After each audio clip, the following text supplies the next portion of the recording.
My name is Kennedy, and I'm 36 years old. For as long as I can remember, I've lived in the shadow of my older sister, Alexandra, who's 4 years older and never missed a chance to turn my life into a competition I never signed up for.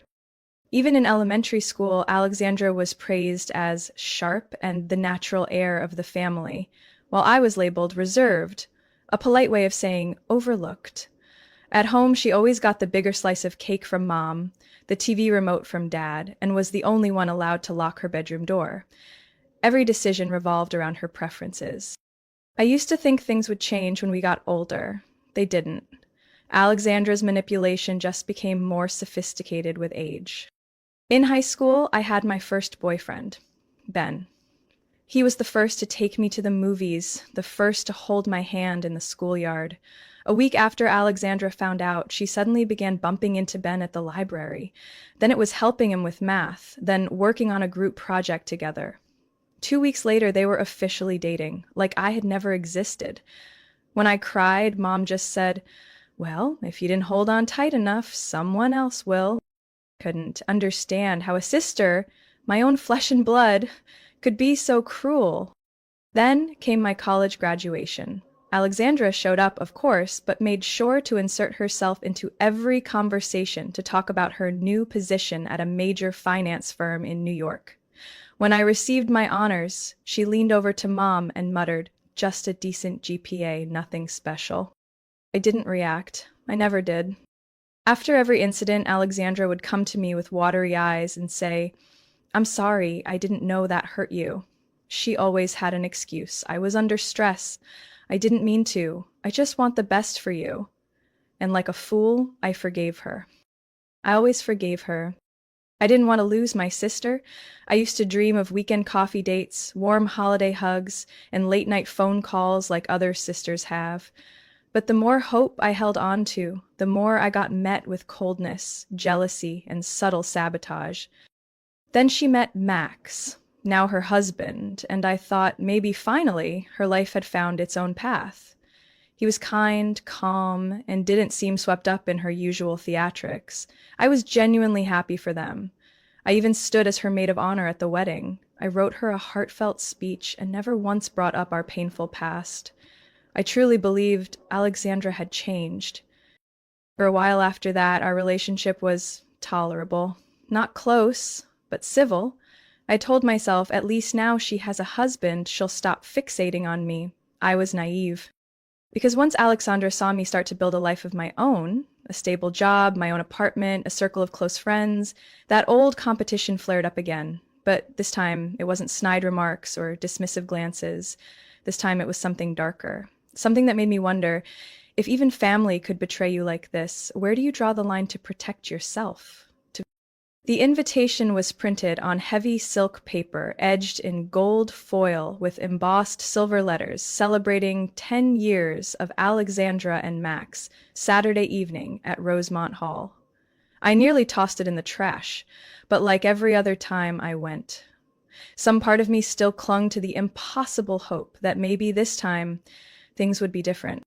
Rosemont Hall was the kind of place meant for people who wanted everyone to know just how wealthy they were. High ceilings, French crystal chandeliers, and servers in tuxedos floating like ghosts beneath candlelight. I arrived on time, wearing a simple black dress I'd had to reserve 2 weeks in advance, because I knew Alexandra. She never missed a chance to critique every detail, from your hemline to your heel height. She greeted me on Max's arm, wearing a crimson silk gown that hugged her body, a result of extreme dieting and, I guessed, no fewer than 3 beauty treatments a month. "Oh, you made it," Alexandra said, her lips curved in a smile that never reached her eyes. "The dress looks comfortable. Macy's?" I ignored the jab. "Happy 10-year anniversary," I said, turning my attention to Max. "Thanks, Kennedy," Max said warmly. He was still the same, polite, patient, and maybe the only person who ever made me believe Alexandra had a shot at being someone better. But even Max looked different that night. Tired, I thought. Drained. After a brief greeting, Alexandra was swept away for photos with her old college friends. Max handed me a glass of white wine, leaning in with a quiet comment. You and your sister. Some things never change, huh? I gave a small laugh, though nothing felt funny. You doing okay? Okay is a flexible term, he said, glancing around.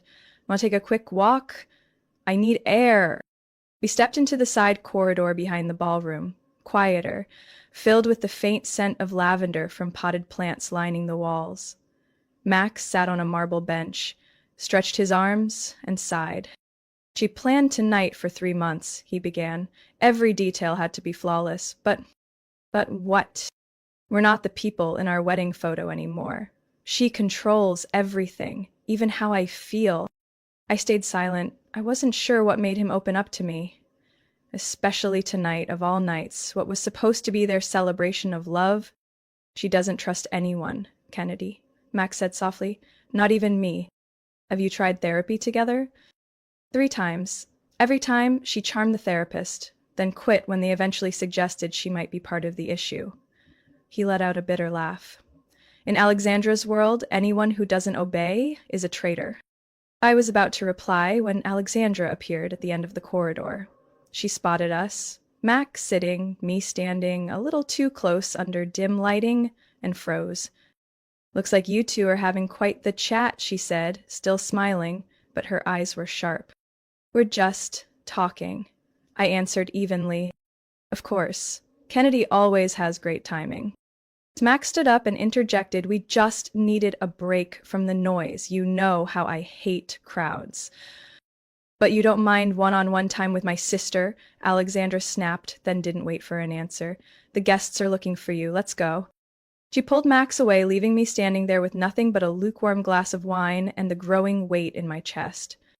Back in the ballroom, I tried to blend in, but Alexandra's gaze burned from across the room like a slow, deliberate fire. I'd crossed an invisible line, even if I didn't know what it was yet. Dinner began. I was seated at table 12 with 3 of Max's work colleagues and a distant cousin couple. Alexandra didn't say a word, but the look she gave me when I poured my second glass of wine felt like a silent warning. And then I started to feel something. At that moment, I had no idea that tonight would change everything.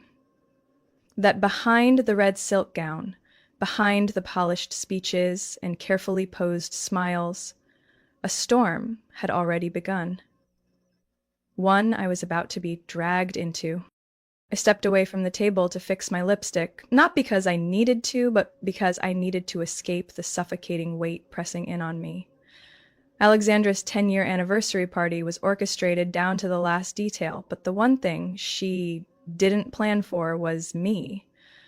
Or the way Max had said, she's not the woman I once loved. The upstairs restroom was eerily quiet.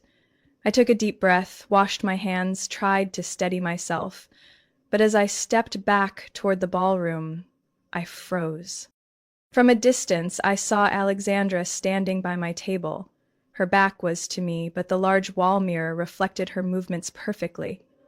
From her purse, she pulled out a small object, twisted the top, and quickly emptied something into my champagne glass. The motion was smooth, practiced, as if she'd rehearsed it in front of a mirror.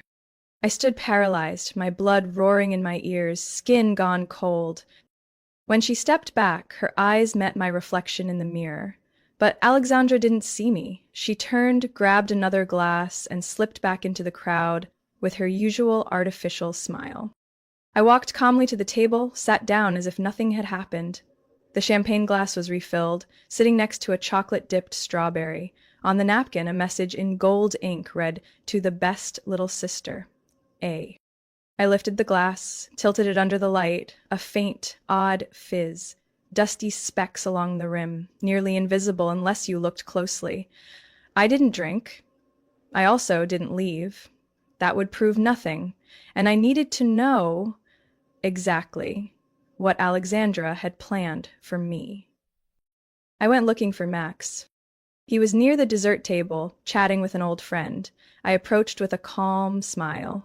"We haven't properly toasted yet," I said. You're right. But I think I've had enough already. What about champagne? I held up the glass, giving him no time to reconsider. Just a sip for 10 years. He hesitated, then shrugged. All right, but you first. I laughed softly. That's outdated. You go first. Smoothly, I swapped his old wine glass with the champagne. The switch was seamless. Even Max didn't notice. We clinked glasses. I only touched mine to my lips. Max took a full sip. I avoided looking across the room, but I could feel Alexandra's gaze piercing through the crowd. Her smile faltered the second she saw me put the glass down. Clear-eyed, steady. How is it? I asked Max. Okay, a bit bitter, he said, frowning. Doesn't taste like the usual. 15 minutes later, Max started acting strange. He laughed louder, rambled to strangers, and when the music started, he jumped onto the dance floor like it was a college frat party. I stood at the edge of the room, heart icy. Alexandra stared at him, grip tightening around her glass, face pale. When Max started stumbling, I heard her hiss a curse. She rushed onto the dance floor, grabbed his arm. He pulled away, laughing. Let go, Alex. This is the most fun I've had all year. People turned. A group of women murmured, concerned. Alexandra grabbed his arm again, this time snapping under her breath. What the hell are you doing? Max replied, voice slurred. Living. Like a normal person. Then he collapsed, right into the wedding cake table. The 3-tier cake toppled. Guests screamed. Staff ran in. Alexandra fell to her knees beside him, panicked. I calmly walked over and looked down at her. Guess that toast didn't go down well, I said lightly. Alexandra looked up, eyes bloodshot, whispering through clenched teeth. What did you do? Nothing, I said. I just didn't drink what was meant for me.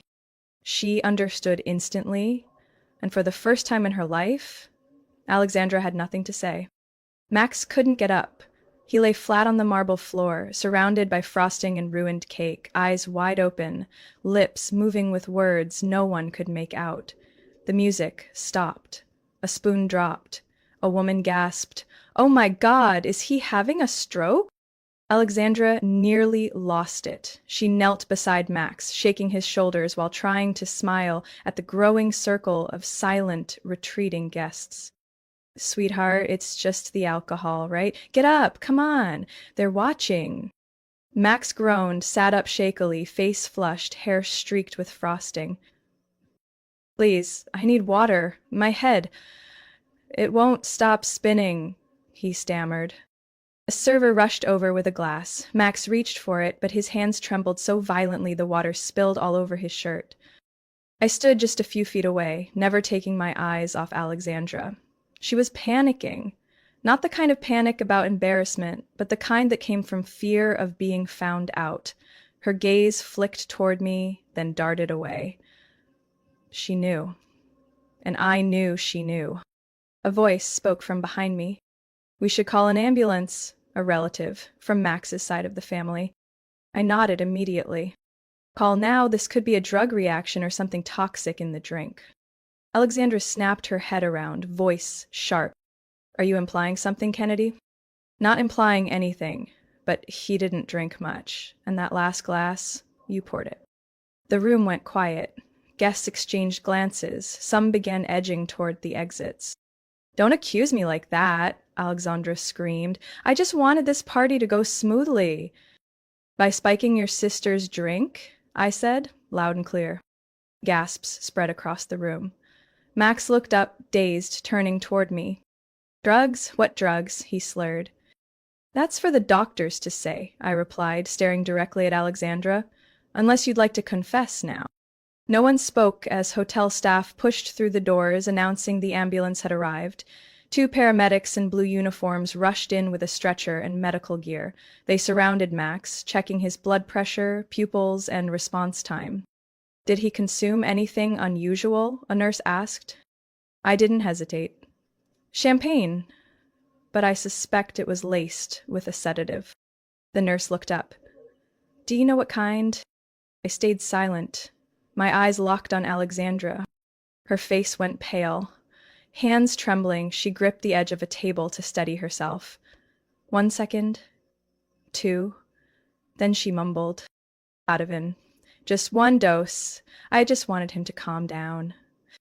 You gave your husband benzodiazepine during a champagne toast? One of the medics repeated, voice cold.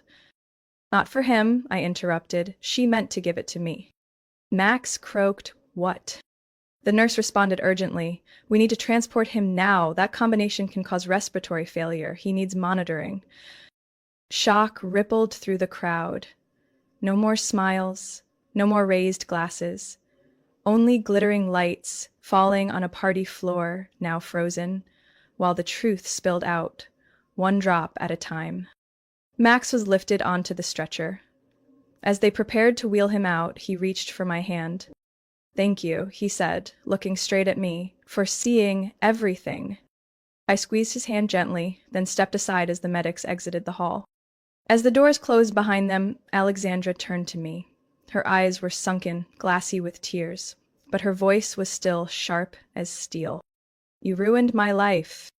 I looked straight at her. No, Alexandra, you did that yourself. I just refused to go down with you. Then I walked away, and I didn't look back. Memorial Hospital was less than a 15-minute drive from Rosemont Hall, yet that night, the distance felt like a suspended sentence hanging over all of us. I arrived just minutes after the ambulance, alongside my parents, who had shown up just in time to see everything unravel. My mother stayed silent the entire walk down the corridor, and my father said only one thing. We need to hear the truth from both sides. But his eyes betrayed any calm he tried to keep. Max was getting fluids through an IV, lying in the ER observation unit. He looked pale, but more alert than before. A nurse stopped us at the door, allowing only immediate family inside. Alexandra stepped forward first, but as soon as her hand touched the door, the nurse said quietly, "Placed her seat, Kennedy, alone." The hallway fell completely silent. Alexandra whipped around to glare at me, eyes furious but no longer in control. I walked past her without a word. The door closed behind me like a curtain between past and present. Max looked up at me, his voice hoarse but clear. Are you okay? I should be asking you that. I never thought tonight would end this way, he said, pressing his lips together. But maybe it should have ended a long time ago. We talked for about 10 minutes. I told him everything, from seeing Alexandra put something in the glass to switching it and watching what followed. Max stayed quiet through it all, only nodding now and then. I'm not surprised, he finally said, just disappointed I didn't walk away sooner. A few moments later, a nurse knocked on the door. The police are here. They need statements. In a hospital consultation room, an officer jotted down notes as Max recalled everything, from how he felt after drinking the champagne to Alexandra's strange behavior during the party. When it came to the most crucial part, he turned to me. She didn't mean to drug me. The target was Kennedy. The officer turned my way. Can you confirm that? I saw her put something into my champagne glass through the mirror. Because I was suspicious, I switched it with Max. Do you know exactly what it was? Alexandra said it in front of at least 6 people. It was Ativan. He scribbled that down quickly, then looked at both of us. Even while we're still waiting for the blood work, if that's true and the victim was unaware, this could qualify as intentional poisoning. And Max inhaled deeply and shut his eyes for a few seconds. I don't want to press charges. I just want all of this to be over. The officer noted that and nodded. If no charges are filed by the victim, we may still open an investigation if there are signs of health risks or potential for repeat behavior. As he left, I saw Alexandra curled up on a bench down the hallway, fingers clenched so tight it looked painful. When my father approached and asked, "Is it true?" she didn't look up, only murmured, "I just wanted to make her lose control just a little so people could see she's not perfect." I stood frozen, staring. You were that jealous you risked someone's safety. Alexandra looked up, eyes bloodshot. You always made me feel like the extra in my own family, even when you weren't trying. Max stopped seeing me the same way. But you, just being in the room, he turned back into who he used to be. I could barely believe what I was hearing. You really thought I stole him? I never tried to ruin anything you had. But you've never stopped trying to ruin me. My father spoke low, voice cracking. "This ends now." To Alexandra didn't answer, but she didn't resist either, as my mother gently pulled her toward administration. She had to sign a release allowing the hospital to report the medication to the authorities. As for Max and me, we just looked at each other, drained, but lighter. "I'm moving out next week," Max said later when I returned to his room, "and I'll be hiring my own attorney." "Are you sure?" "There's no other choice. This isn't a marriage anymore, it's a battlefield." I nodded. 1 week after that fateful night, my father called, his voice cold as steel, but laced with exhaustion. "Sunday, 2 p.m., at the house. No exceptions." He wasn't joking. The last time he summoned the whole family like this was when Grandma died. This time felt just as heavy. But the one who died wasn't a family member. It was the trust between the ones still living. When I stepped into the childhood home in suburban Greenville, my mother was setting down a tray of tea. Alexandra was already there, curled up at the dining table. No makeup, no glamorous outfit, just an oversized gray t-shirt, jeans, and circles under her eyes that couldn't be hidden. Dad sat at the head of the table, fingers intertwined, eyes sharp with the weight of 3 decades as a psychology professor. "I don't know where to begin," he said, "but this can't be brushed aside like the small fractures of the past." No one said a word. My mother placed the teapot down and took the seat beside me. "Alexandra, is there something you'd like to say to the family?" My sister lifted her head and looked straight at me. Her voice was raspy, shaky, but clear. "This week my doctor diagnosed me with borderline personality disorder, BPD. I kept a calm face, but inside, fragments of memory began snapping into place. Every irrational fight, every manipulation, every emotional flip, now forming a clearer picture. I've always felt like everyone would leave me," Alexandra continued. "So I cling, I control, I sabotage, especially with Kennedy. I always believed she would take everything I had." I didn't react. No smirk, no nod, just listened. And Max, too. When he started confiding in her, laughing with her, I panicked. I felt replaced, like I was drowning. My mother reached out and took her hand. Alexandra pulled away, not harshly, but honestly. "No need to comfort me, Mom. I'm not saying this to get forgiveness. It's just the first time I want to be honest, no excuses." Dad nodded slowly, then turned to me. "What about you, Kennedy?" I took a breath. "I'm willing to attend family therapy, but on one condition." "What condition?" my mom asked, a note of concern in her voice. "I need space. No texts at midnight, no surprise dinners, no casual invites. Every interaction has to be mutually agreed upon, not just because we're sisters we have to endure each other." I looked Alexandra in the eyes. "I'm not going back to being the sister who always forgives. I don't want to live in defense mode anymore. If there's going to be healing, it starts with respecting boundaries." Alexandra stayed quiet for a long moment, then nodded. "Fair, you have that right. This time I won't try to bend it anymore." My mom sighed, eyes glassy. "We should have seen this sooner. What we thought was sibling rivalry was actually a silent cry for help." Dad stood and pulled a stack of printed papers from his pocket. "These are appointments with a family therapist. Weekly sessions. Everyone shows up.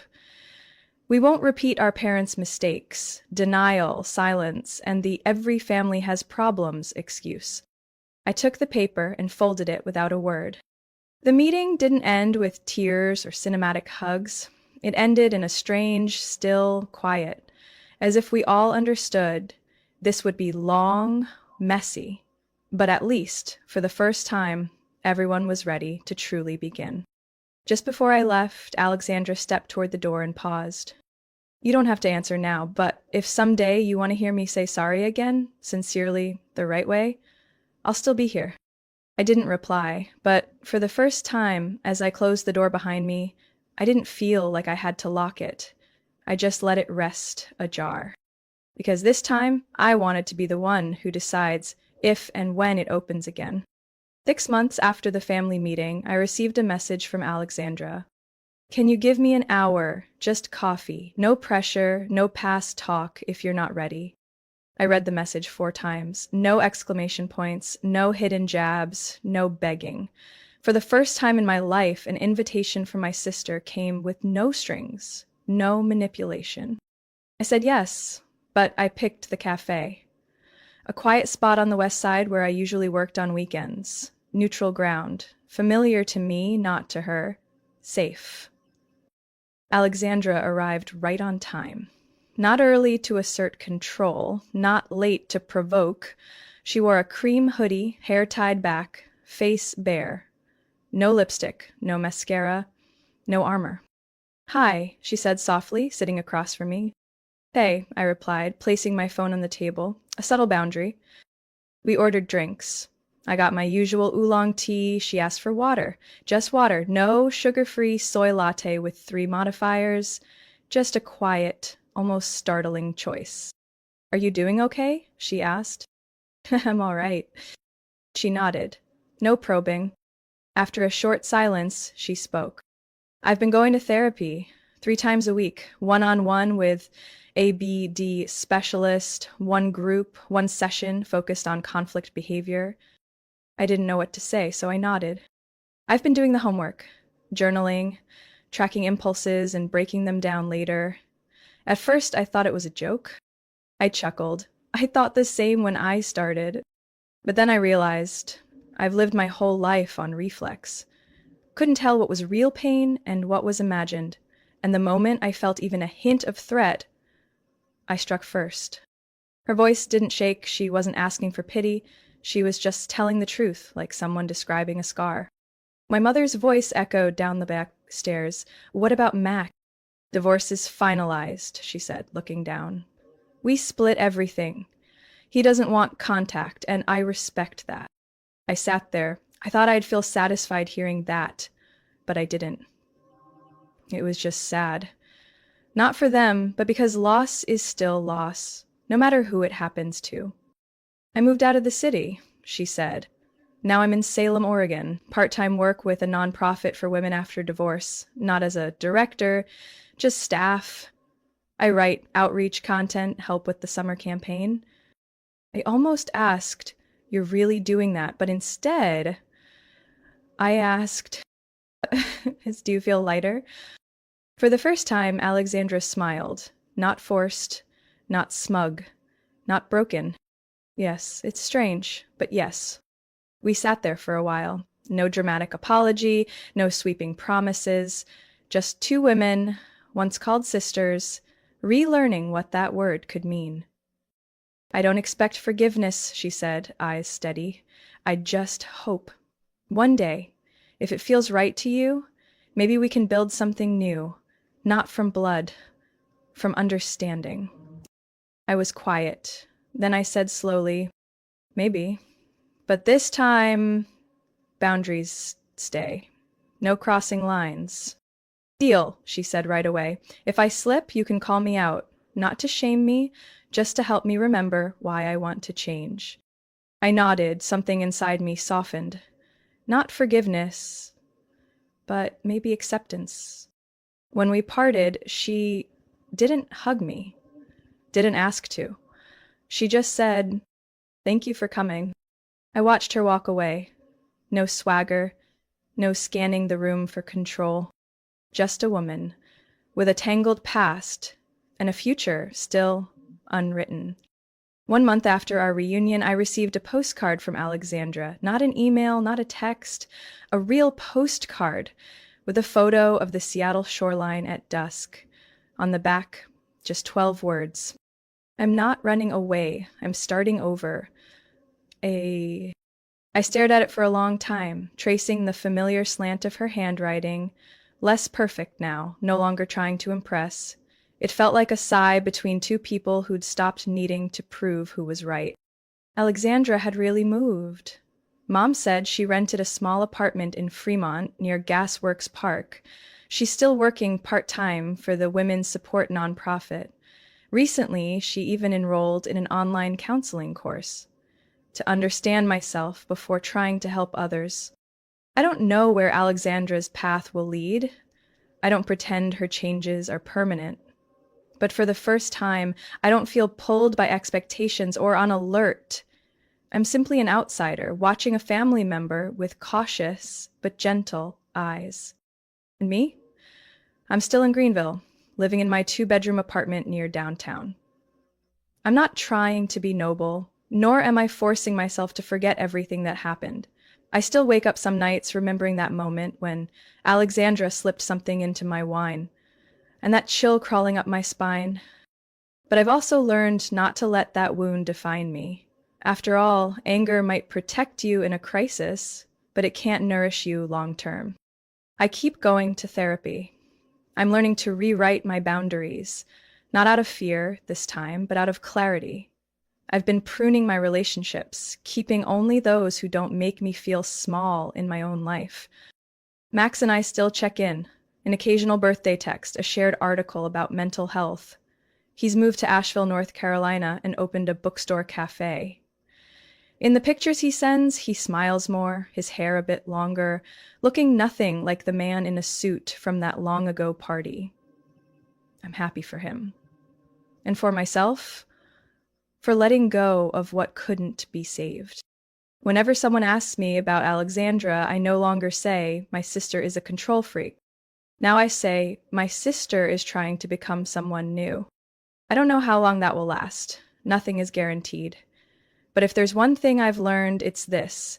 Real change doesn't begin the moment you say, I'm sorry. It begins the moment you stop trying to prove you were never wrong. I haven't fully forgiven, maybe I never will, but I'm ready for the long road to healing. Mine and of those I once loved, once hurt for, once couldn't walk away from. One quiet Sunday afternoon, I passed by the cafe where we met. It was busy. I didn't go in. I just stood outside for a moment. I smiled. Not for anyone else, but because for the first time in my life, I felt light. And not because of someone else. Because I chose to be. Someone once asked me, why doesn't Kennedy hate her sister after everything she did? This is what I told them. Because hatred is a chain that keeps two people bound forever. And I've learned how to pick the lock. Not everyone deserves to stay in your life. But some people, if they truly want to, will learn to walk back in through the front door instead of breaking in with guilt or tears. Alexandra knocked. I haven't fully opened the door, but at least I'm not building walls anymore. And sometimes that's the first step towards something different. Not perfect, not forgetful, but real enough to begin again. Even if all it says is, I'm still here, if you're ready. Kennedy's story is a powerful reminder that not every family wound can heal overnight. But honesty and clear boundaries are where real healing begins. In real life, many grow up in families marked by rivalry and pain, yet still believe forgiveness is automatic.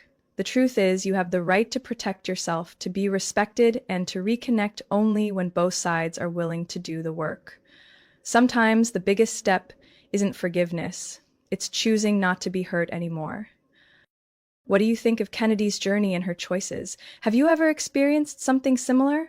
Share your thoughts below, and don't forget to follow the channel for more real-life stories about family and healing.